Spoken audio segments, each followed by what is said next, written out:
right, let's go ahead and get started. I see something going on with the Q&A. I'll go ahead and try and fix that on my end. But in the meantime, I'm going to go ahead and introduce both Ernesto Tagwerker, who is CTO of FastRuby.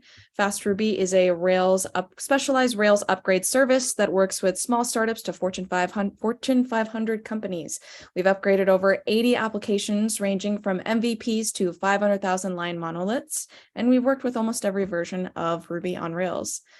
Mike Buckbee is the founder of Expedited Security, and we will go ahead and get started with Ernesto, and then we will move on to Mike Buckbee. Just a little background on Expedited Security. It's a security as a service for Heroku, AWS, and Google Cloud applications. And without further ado, let's go ahead and get started with Ernesto. All right. Thanks for the intro, Suthi. And yeah, great to have you all here. I'm happy to share my presentation, and I'm also excited to see Mike's presentation after mine. So let's get started. All right. So yeah, as you can see, today we're going to be talking about defending your Ruby on Rails application from bad actors. So yeah, quick intro about me, founder and CTO at FastRuby. If you've upgraded Ruby or Rails, you may have read some of our articles, and we love to share a lot with the Ruby community. So I'm originally from Argentina. If you notice any weird words or, I say things a funny way, that's why. And I live in Philadelphia. I love it here. I'm one of the co-organizers of the Philly RB meetup. And I love Ruby and open source. I wouldn't be here today sharing my knowledge if it wasn't thanks to Ruby and Rails. And I've been using it for 10 plus years and really love it. And my pronouns are he, him. So a little bit about FastRuby. We do a ton of Ruby and Rails upgrade work with small companies and also big corporations. We recently launched a fixed cost monthly maintenance service for startups and NGOs that want to upgrade but don't have a huge budget. And we also like to work with our clients in optimizing their performance. We partnered with Nate Berkopek to do a tune report a few months ago. And if you have any performance issues, happy to talk about that later. And we also recently started offering Ruby and Rails security audits. So part of the things I'm going to talk about today are included in that audit report. So yeah, as you can see, I love Ruby and Rails, and I love a ton of things about the framework and the language. One of the things that I love is this whole idea of convention over configuration. Before Rails, I was using Java and struts and XML to build web applications. And first, when I learned about Rails and this pattern, I kind of hated it. But then I learned to love it and to understand a little bit more about the Rails magic and how powerful it can be. Another thing that I love is in a few lines of code, you can basically build a minimum viable product that's, feature complete, might not look great, but you can basically get a functional thing to production in only a few days. And the other thing that I love is that you don't need to be a security expert to launch an application to production. Rails comes with a ton of security goodies, and today we're going to talk a little bit about that. These security goodies and how you can use them in all of your applications. So diving a little bit into these details, we're going to talk a little bit about the things that already come with Rails that help you keep your application and database secure. It has a lot of features that are about protecting you from cross-site scripting, SQL injection. ActiveRecord has a ton of work that's aimed to making sure that your queries are not going to be injected with SQL. Cross-site request forgery, and a ton more. I'm not going to dive into any of these, but if you look at the security page in the Ruby on Rails guides, you're going to see a lot more details about this. Another thing that I love about Rails is that it's very professional when it comes to their security policy. They're very well organized and they follow a protocol for dealing with security issues. So if you ever find a security problem and you think that, hey, this should not be present in the framework, you can quickly go to their security page and report vulnerability. If you want to make some money reporting it, you can use HackerOne. I think the average for every report is about $1,000. So if you find any security issues, you can just go there and report it. And if you don't hear back from the maintainer team, you can also like reach or send reports to a security list or reach out to some of the core maintainers. So this is very straightforward, and I love how professional they are about processing any of these vulnerability reports.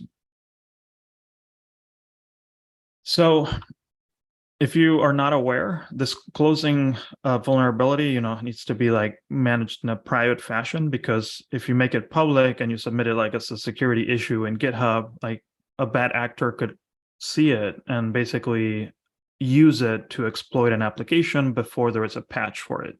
So that's why you always need to make sure to keep things private and reach out to the maintainers in the ways that they recommend.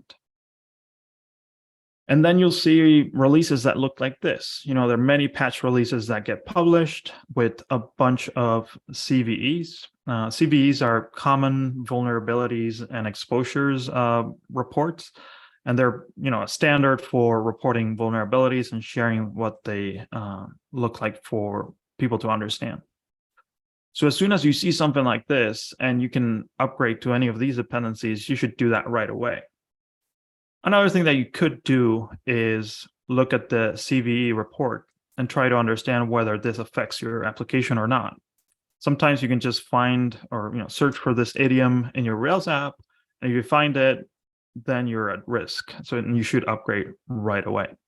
Sometimes it doesn't affect you because you're not using the Rails idiom that this report is talking about. Now, Rails is great. It takes you to a place where you can deploy something that's very secure. But at the same time, there are different attack vectors that could be present in your application today. I'm not going to talk about all the attack vectors that could be there. I am going to talk about two to keep things short. And then Mike is going to talk about another set of attack vectors that your app could be vulnerable to. But I will focus on vulnerable dependencies and exploitable application code. So let's start with the first one. You have a gem file, it has tons of dependencies in it. And, just like I mentioned before, Rails is constantly releasing patches for security holes. And as soon as you see something like this, you compare it to your application code. Ideally, you can do bundle update Rails, commit it to your repository, and push it to production as soon as possible. Well, Rails is just one dependency, right? In FastRuby.io, we work with applications that have 300, 400 total gems that they use to, deliver the service to their users. So how can you go like dependency by dependency checking that they're not vulnerable to known CVEs? Well, there's this tool called, Before I jump into the tool that you're going to use, you can use something like bundler stats to calculate the number of total gems that are using, that your application is currently using. And for this one in particular, it has declared 62 gems, but due to the dependency graph, it's actually using 218 gems. So in order to check for every one of these gems, what you can do is use a tool called Bundler Audit. And Bundler Audit is really cool because it uses a database of Ruby advisories. So the CVEs basically get encoded in a way in a YAML format, and then they get stored in this project called RubySec, advisory database. And then bundler audit is this small Ruby gem that checks that advisory database against your gemfile.log. And it can do that because all the advisories are coded in YAML format. So if you're using this particular version of active support, what bundler audit does is it compares it to your applications, and then it's like, yeah, you're not using it, so didn't find any vulnerabilities. Or in the worst case, you'll see something like this. This one is talking about Nokogiri. You're basically using a version of Nokogiri that's known to have 7+ vulnerabilities. And then, yeah, you are in trouble, because what you can do is go and upgrade, but sometimes upgrading is not so easy. In the best case scenario, you can use something like Dependabot or Depfoo to keep track of these patch releases, right? Which is awesome. They submit a pull request to your repository and they patch your application even faster than you can do it. For minor and major versions, so the first 2 numbers in a version string, you could use something like our service. Okay, this is a paid service and it's not free, but you could use it and we could work with you in upgrading your major and minor dependencies. Now let's jump to application code that could be exploitable. Like, how can we find code that could be attacked by a bad actor? And there are many types of exploitable code. I'm just going to talk about like a couple examples, but you have poorly scoped queries, you have SQL injected or SQL injectable code, you have poorly filtered parameters, you have too many unrescued exceptions that someone could exploit to cause some damage, bring your application down or get unauthorized access to your database. And one of the things that we need to consider is that, the Rails manifesto or the Rails idea is that we are into using sharp knives. Ruby provides sharp knives in the format of monkey patches. Rails uses these monkey patches to do some cool things with Ruby. The problem with sharp knives is that you can use them to cut things really quickly, but you can also cut your fingers in 7 different ways, which sucks, right? And I see ActiveRecord as another sharp knives, or a set of sharp knives that you can use to ship really quickly things to production, but at the same time, you can find some issues with that. You can find performance issues because you introduced a query that's creating an n+1, which is just taking forever to deliver the results to production. You can write a SQL query, or you can write an ActiveRecord call that could be subject to SQL injection.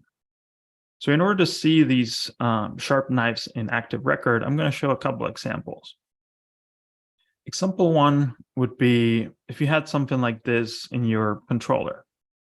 This is very straightforward. Method that finds an estimate using a story ID and a param called ID.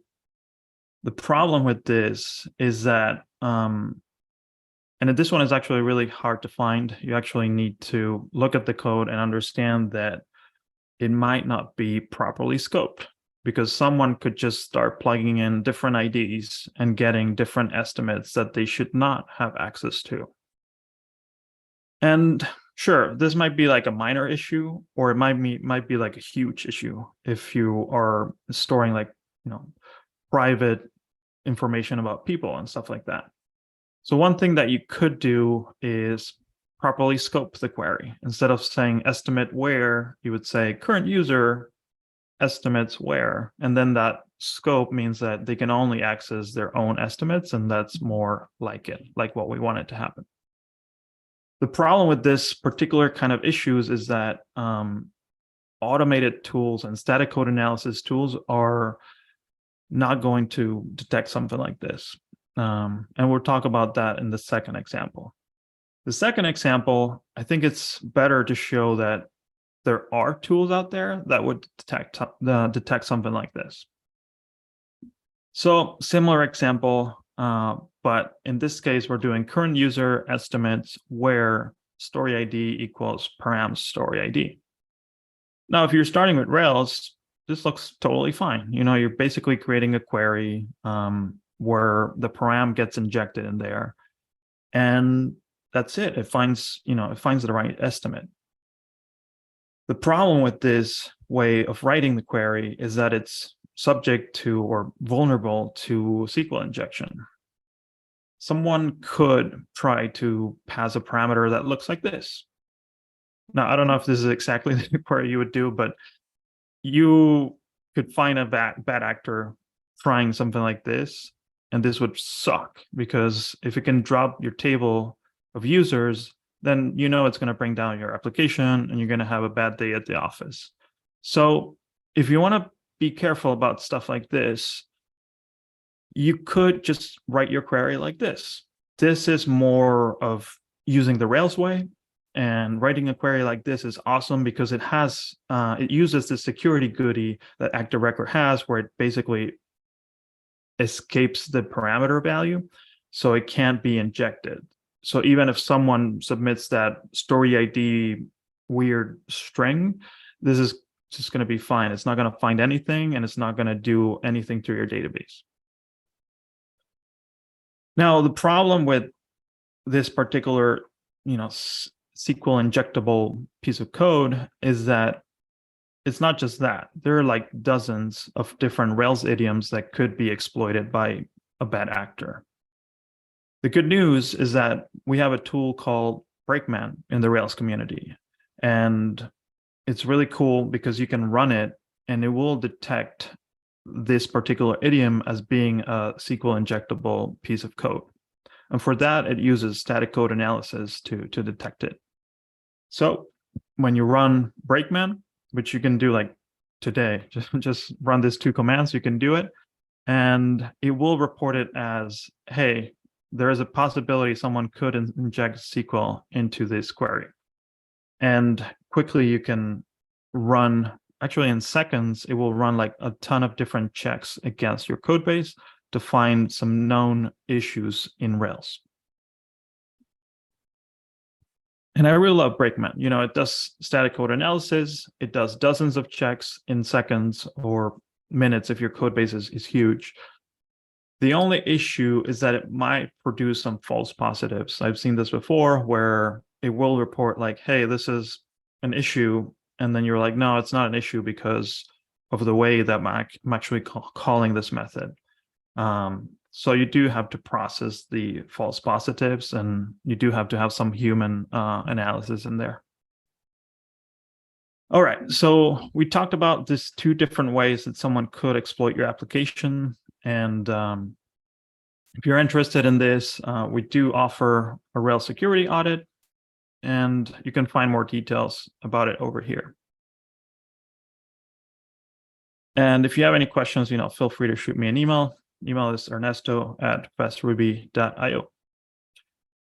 And I do want to say like one last thing. Bundler Audit is awesome. Everybody should be using it, and everybody should be using Brakeman as well. The truth is, you shouldn't just use it today just to test around that your application is not vulnerable. The truth is, you should add them to your development workflows. You can actually add a rake task that runs on every single PR that checks against Bundler Audit. You can add another job for Brakeman. So every time you submit a pull request, you'll get a job that runs against the code base, and it tells you, hey, this set of changes is introducing vulnerability, either because you're adding a dependency that's vulnerable, or because you're writing a query or some sort of Rails idiom that's vulnerable to an attack. If you want to learn more about this, I encourage you to look at these resources later. And later, of course, we're going to share all these slides so you can go back to this. Anyway, thank you very much. I hope you can add these tools to your tool sets. And yeah, now I'm excited to hear Mike's talk. All right, thank you so much, Ernesto. And we're going to transition over to Mike, who's also going to give his presentation, touching upon a few case studies, Wafris, and I will let him take it from here. Oh, you're muted, Mike.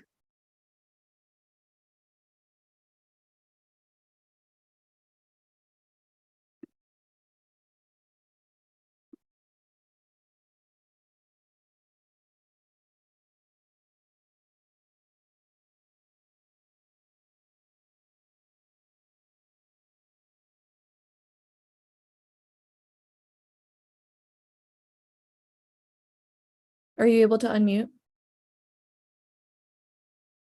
Huh.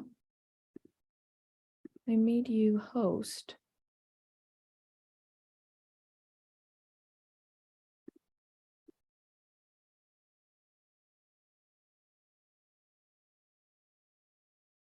How about that? So, Yep, there we go. all right, try again. Can you see my screen okay? Yeah. Yep. All right. Sorry about that. All right. Yeah. Ernesto, thanks so much for that, Susie. I'm Michael Buckbee. I'm the founder of, sorry, more troubles here, of Expedited WAF. Expedited WAF is a service of Expedited Security, which is this larger service that we run that deals with all sorts of cybersecurity concerns. And we'll get into what a WAF is in a minute. But really, what this means is that I have been in the room for many, many times when developers and sysadmins have had their site attacked and their site's down and things are messed up and people are upset. And the goal of this talk today is to try to get you to a place where you're prepared for that and where hopefully you can prevent it.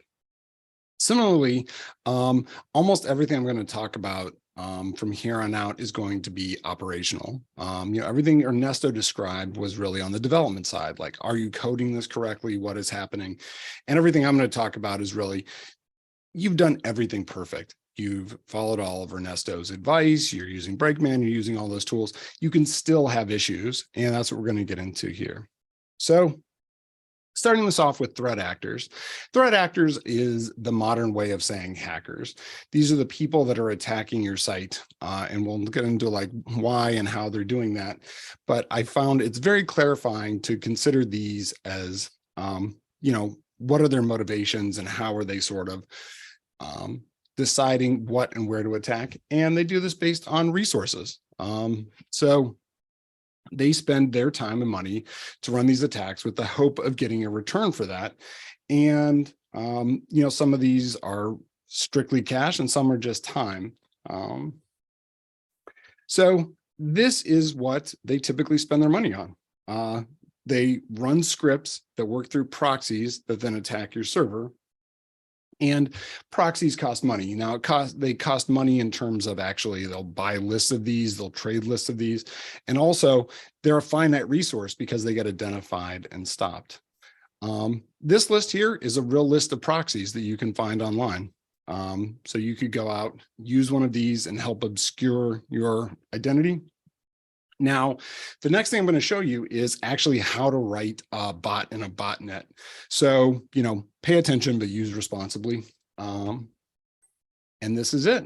This is a botnet that's fully functional and uses a proxy and can be used to attack sites worldwide.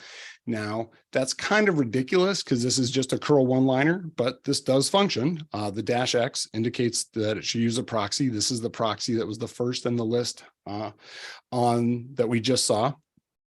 But most of the people here are probably Rubyists. So this is what this looks like as Ruby code. This is very simple. This is something that, someone who's very fresh to Ruby could write.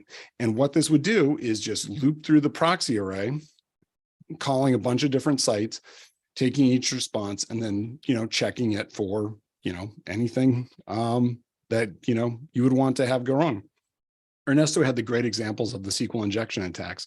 This is exactly what is done.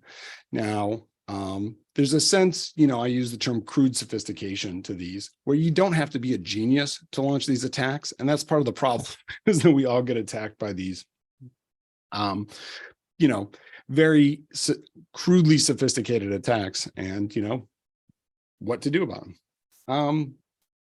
So the main tool that I use to stop these is a web application firewall, and that is the WAF and Expedited WAF.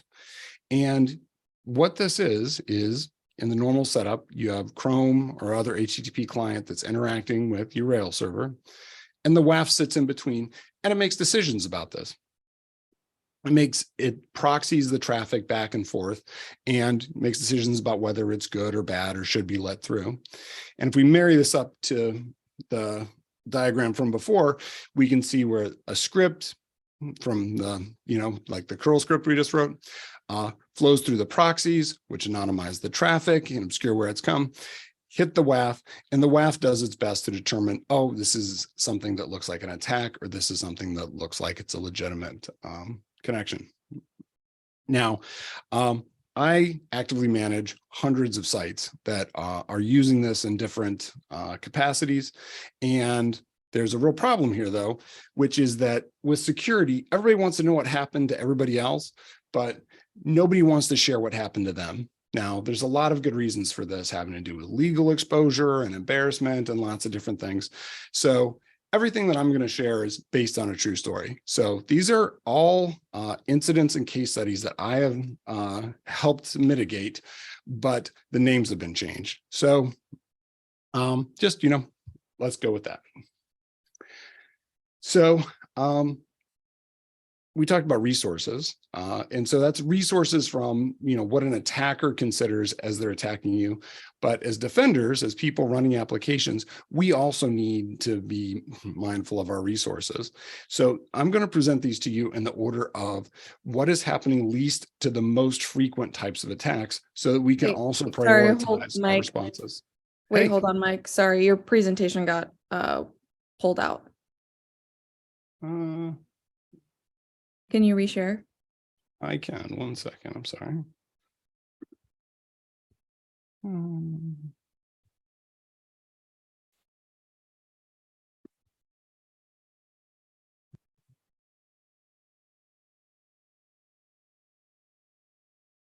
Any luck?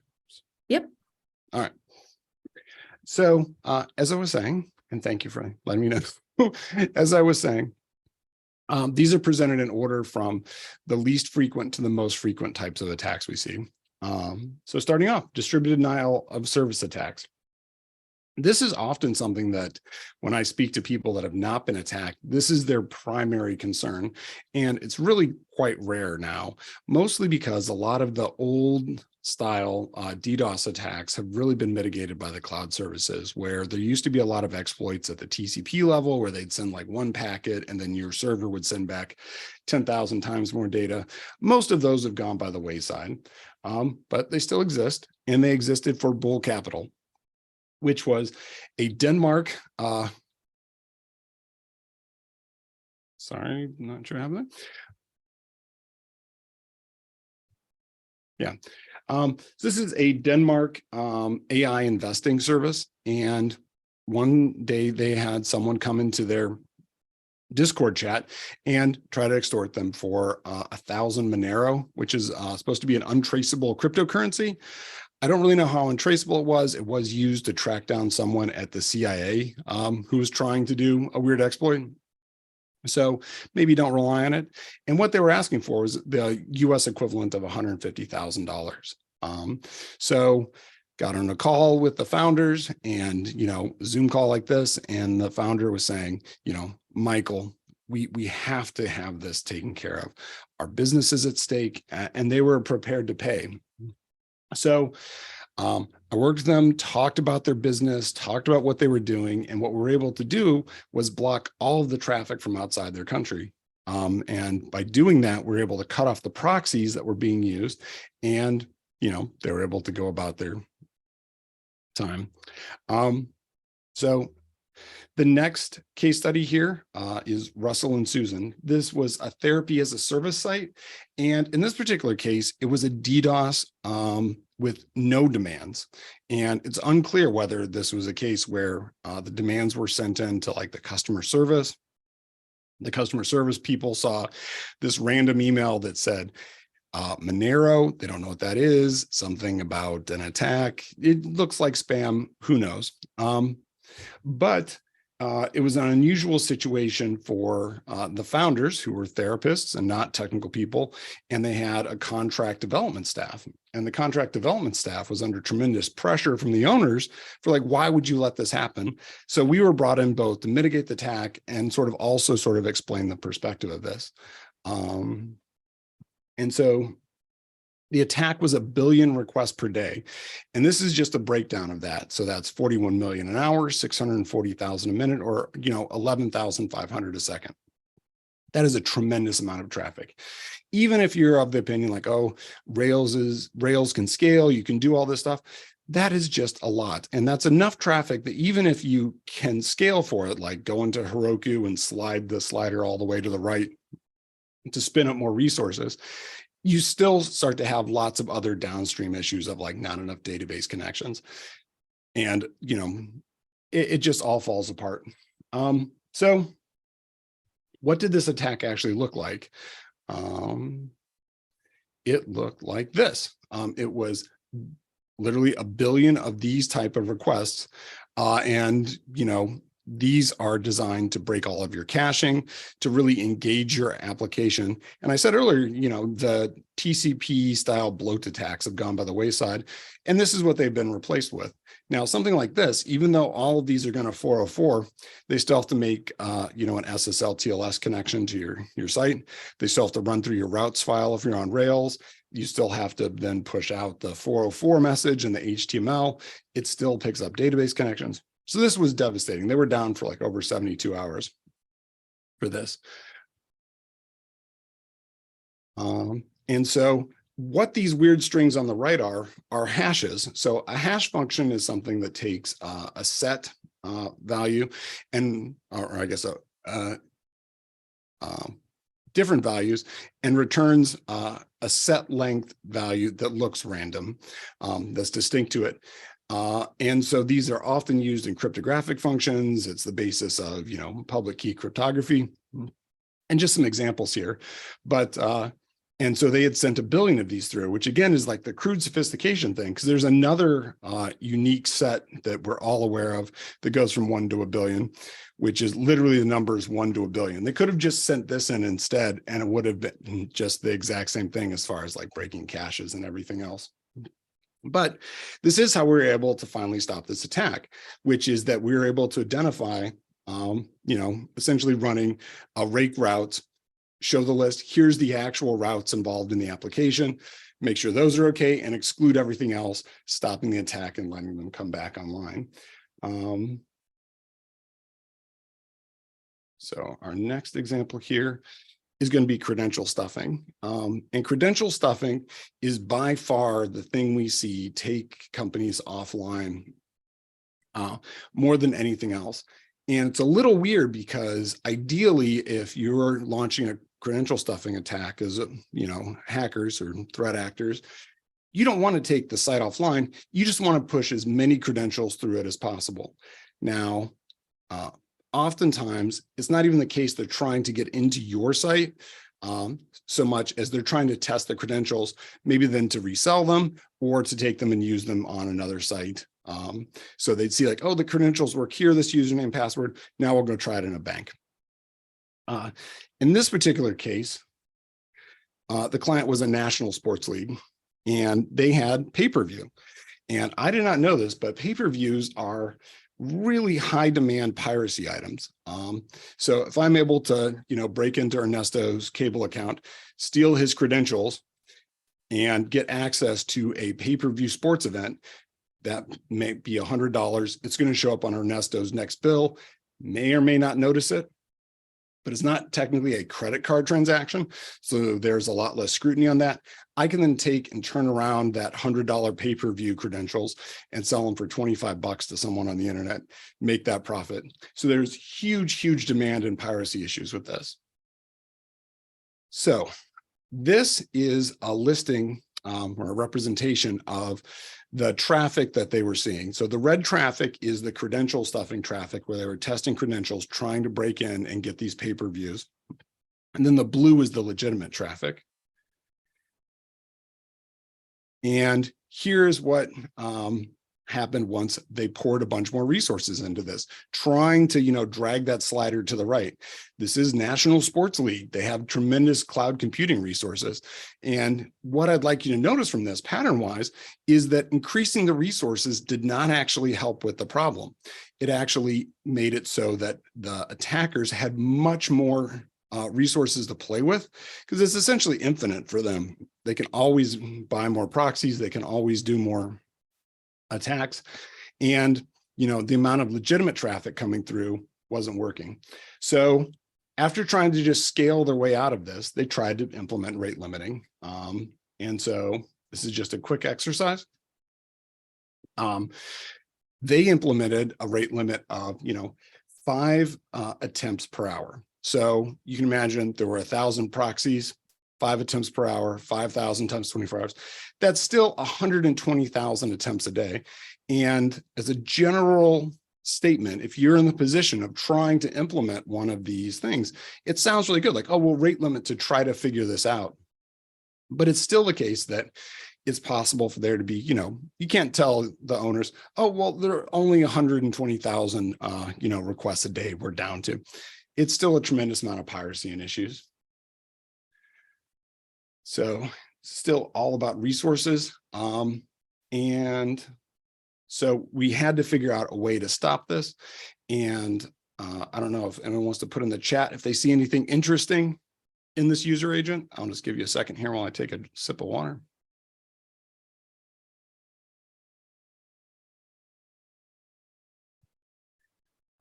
All right, and a slight rephrase of the question, which is just, is there anything interesting in this user agent if you saw it today? And that may have been a big enough clue, which is that this user agent is from a version of Chrome from January of 2022. And this is often the case with these bots, where the script kiddies, again, crude sophistication, are using older user agents, and it's a way to identify and stop these attacks. Now, all those attacks are things we described, are things that happen sometimes. I think there is an issue, though, and this image that you're looking at is a very famous image of World War II, where they sent out planes, and then the statisticians of the day, the programmers, when the planes came back, were tasked with figuring out, like, where do we need to put the armor so these don't get hit? This is where you need to put the armor, because that's where the bullet holes aren't, because these are the planes that came back. My, theory about all this is that the big incidents that we hear about and the downtime caused on these sites, those are the ones that reached a level where it became public. What happens in most cases is that these big flashy attacks, like that happen to these sites, is not what occurs. What we need to deal with is something more like intrusions, which is hitting 100% of our sites. I stole this delightful "this is fine" GIF from Ernesto's presentation, because it's a real frustration of mine that we are fine with having these lots and lots of attacks hitting all of our sites constantly. Anytime we look in our log files, we see all sorts of weird traffic. So here's a prime example of that. This is a bot that's hitting WP admin. And it's very easy for us to get complacent. It's like, oh, well, this is obviously not a Rails issue, but this is still a bot that's, pulling the operating system and framework and all sorts of information from our server. And we know from experience, this is not the only thing that these clients run. This client will, this attack script and client will come back and also run things that check for SQL injections and all sorts of other issues that we can stop if we're able to stop these kind of things. Similarly, there is unending amounts of bots scraping for credentials. And it's very easy to imagine that one misclick of your source control, you check in something, it has, API keys in it. This gets pushed out. Your site is scraped in all sorts of weird ways. And how you find out about this is you get a $100,000 AWS bill where your credentials are taken and they're used to mine crypto, maybe Monero, on AWS. The other way this comes up is that if there's something where they're able to put something on your site gets blacklisted for distributing malware, or they just take your data and you find out 6 months later when your data shows up on Have I Been Pwned. In all those cases, you won't actually know there's a problem unless you're able to, take some actions against it. And these are the sort of actions you can take and that I've been describing through the different case studies. And it's important to know, none of this is in Rails or any web framework by default, sort of because it crosses that development operations line, but we are all operating websites. So how do we reduce this brutal resource asymmetry where all of the bad guys can, easily start up a script, hit 100,000 sites, and there's no good way for those 100,000 sites to work together to fight back? So we see there's a real gap in the internet between existing open source solutions and enterprise WAF options. And to be clear, Expedited WAF right now is an enterprise WAF option. It's something that's used by big companies. It's something that's used by people at the point where they're kind of forced to, and it's fairly expensive. So it's only used for the tip-top production sites. It's not used for staging. It's not used for your development. And we know from practice, just seeing in practice, that's not what gets hit. Every site gets hit because what the attackers attack is not point-by-point sites. They attack anything that's hosted on AWS. Like literally their scripts will go through and hit all of AWS IP address space. So we are introducing a new open source application called Wafris. Wafris works through HTTP clients, but also there's all of this, what we call dark traffic. Dark traffic is everything you won't see in Google Analytics or other providers like that. And how this works is there's a gem. You install this gem into your Rails application. It's a rack middleware. And then it needs a place to store the data that it's collecting, and that is stored in Redis. So this is where like blocked IP ranges and those other rules will be kept. And here is how you would actually set to block an IP address.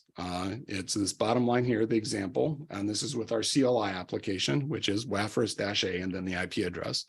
Now, this may seem really underwhelming. I mean, it even seems a little underwhelming to me, blocking a single IP address, but I think this goes back to the this is fine. It is weird at some level that all of us can look in the logs for our applications, find IP addresses, find requests that we know are bad, and we don't have the simple capability of clicking a button to block them. And so that's why we have this Wafris CLI down here on the left that's interacting back with the Redis application.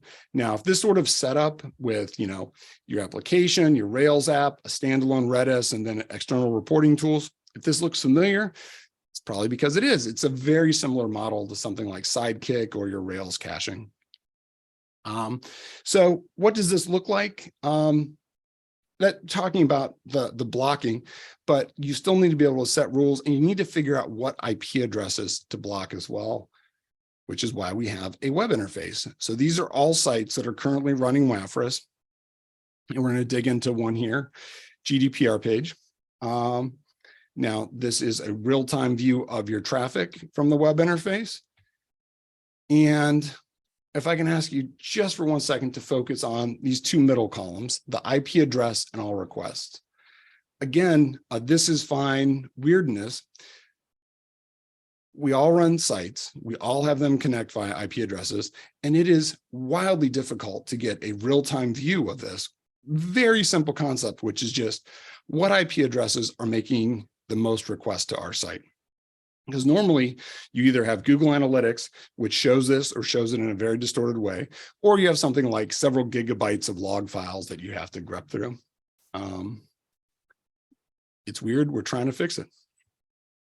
So digging into these IP addresses, here's one for China. So we're able to look it up, find where it's geographically located, and then you see it has a D rating there. Every IP address is also graded based upon a risk factor. So we're able to see this IP address We found bot activity on it previously, and it's on 11 block lists, and it's from an ISP in China. We can also launch a real-time probe of it because IP addresses and what is a bot does change quite often. Here is a view of the network neighborhood. Now, it's only that one tiny box in here that is actually the IP address we're checking. The rest of these are the 256 other IP address hosts that are around it. And what this gives us is more context for this. So what we're really looking at here is, even though it was just one IP that hit our site, it's actually a Chinese bot farm that happens to be located in China that's launching these attacks. And we've seen attacks from every country with all sorts of weirdness. I joke a lot about having to block Canada for a site because they just had tremendous amounts of fraud and things. So this gives us then the opportunity of what to block. We can make decisions about this, blocking just the IP address, the range, that whole organization, or even the whole country. And just to give you a sense of like how this shakes out, everything on the left and everything you've seen so far is free. The client, the gem is open source. The admin tool is open source. The web reporting, investigation, and basic rule settings are free. You can even go to our site. You don't even have to log in to do IP lookups and things. Personal teams, we are looking at paid options for team collaboration or for some of the data service updates. And that is it. I think we're going to pause here and take any questions. I do know we went over some, so I was trying to speed through there. Yeah. Any questions, Susie, Ernesto? Yeah, if anyone has any questions, go ahead and pop them through. I can go ahead and just kind of start with an initial one for Ernesto. So how often do you recommend running Brakeman bundler audit? Is it on every deploy or is it part of testing? Yeah, I think it's a good idea to do it on every pull request. And I think it's also a good idea to maybe do it before you deploy something to production, just to double check that there wasn't anybody who bypassed the bundler audit or Brakeman, just to get things out quickly. So yeah, that would be like my recommendation on every pull request and maybe before you deploy anything to production. Okay, awesome. And I see a question. Yes, you will get the presentation and recording. We will be following up with more details about that post-webinar. Dave Kimura, hopefully I'm pronouncing that properly, is asking, what is the response overhead for Wafris? Yeah, Dave, thanks for coming. I think I actually follow you on Twitter. Separately, what is the response overhead? It's very little. So because it's working off of Redis, it's very fast. And even most of the quote unquote brains of this are inside of Redis. So it's significantly less than like even a database call. Obviously speed is very important. We don't want to compromise that. So what we've been doing is actually testing. Most cloud providers now, they basically give away Redis almost with every account, either a very low cost or free instance with limited connections. And that's what's been our benchmark. That's what we do all our testing with. And it's been, I'll say also, I think there's benchmarking a single request versus benchmarking your overall application, where it's very easy to get lost in the weeds with this. And we're often seeing a case where you're blocking 30% or more of your traffic. Like I had that, I started off this by saying like, oh, there's like your normal HTTP traffic and then your dark traffic. Easily half the IP addresses hitting your site are probably from, dark traffic that you don't know where they're coming from, that they're bots, that they're more, just internet weirdness. So taking care of those is, I think in most cases actually going to be a speed up of your overall application speed. So, yeah. Awesome. Are there any precautions to take with the database configuration itself? This question's for Ernesto. Yeah, I think most of the cloud services come with like a default configuration that only allows, your web application IPs to connect to the database. And there are things to consider, like if you're using Postgres, you might want to be using PG Bouncer to make sure that you're not keeping those connections open way too long or hogging connections. But yeah, I think like one of the things that Mike said in his presentation is like they're constantly bots like trying to get credentials to your database, trying to read the .m file. The nice thing about Rails is like there is a native feature for storing secrets, and it'd be like very hard for someone to get the file and understand it if you're using like the Rails credentials the right way. So do look into that if you want to. But yeah, I think the other thing is like to always use environment variables and may not make sure that your .m file is protected if you're using that. I don't know if Mike has any advice on that too. If you're on Heroku, which is the platform I'm most familiar with, if you're on the common runtime and you're using Heroku Postgres, that is open in the internet.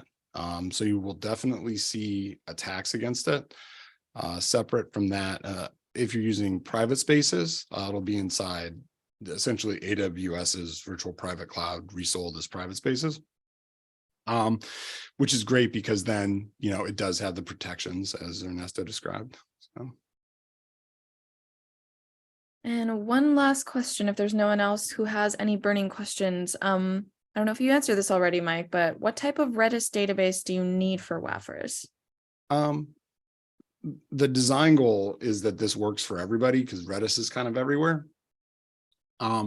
So you need a very basic version of Redis. It doesn't need all the extensions. The one hard requirement is that it supports streams, which not all of the Redis providers do. Especially the one I'm really aware of, and it's unfortunate because they're a cool company, is Upstash. They're Redis compatible, but they don't support streams, but everything else works at the basic level of Redis. So. All right. Well, thank you so much to both Ernesto and Mike, and a big thank you to everyone who attended. Just to kind of close out, I wanted to share this slide. This is how you can kind of keep up with us at FastRuby. These are the different platforms you can follow us on. If you want any knowledge on Ruby on Rails upgrades, or honestly, just a fun meme, we love gifs of Guardians of the Galaxy, as I'm learning. So if you want to follow us on our socials, visit Wafris, and keep up with us via our newsletter and our social media. And then, of course, I see a few chats trickling. I don't know if they're a last. Oh, I see a last question by Piotr. I hope I'm pronouncing that right. Do you know, Mike, how Cloudflare is filtering traffic? Yeah, and the answer is very similarly. So Cloudflare also implements a lot of these. Cloudflare is an enterprise WAF product. So they help with DDoS. They do some caching, and if you pay them significant portions of money, they will enable their web application firewall rules. Beyond that, though, because it's implemented as DNS, it's still not used across the board. It's still typically not used for staging sites. It's not used for a lot of other things, and a lot of people can't use Cloudflare for other reasons. So with Wafris, what we're trying to do is make this, one, so it's more ubiquitous, and two, there's also no reason you can't use them together. So you could sort of double up and have, defense in depth is the security nerd like me term for this, where you're running both of these so that you could use, Cloudflare and do some of the DDoS stuff, and then you could do inspections of your traffic through Wafris and then take those IPs and put them in Cloudflare. Yeah. Right.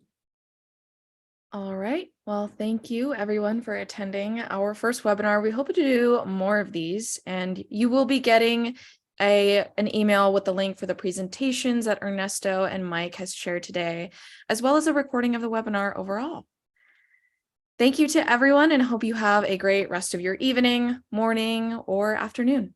Yeah. Thank you all. Thank Have you. a good one.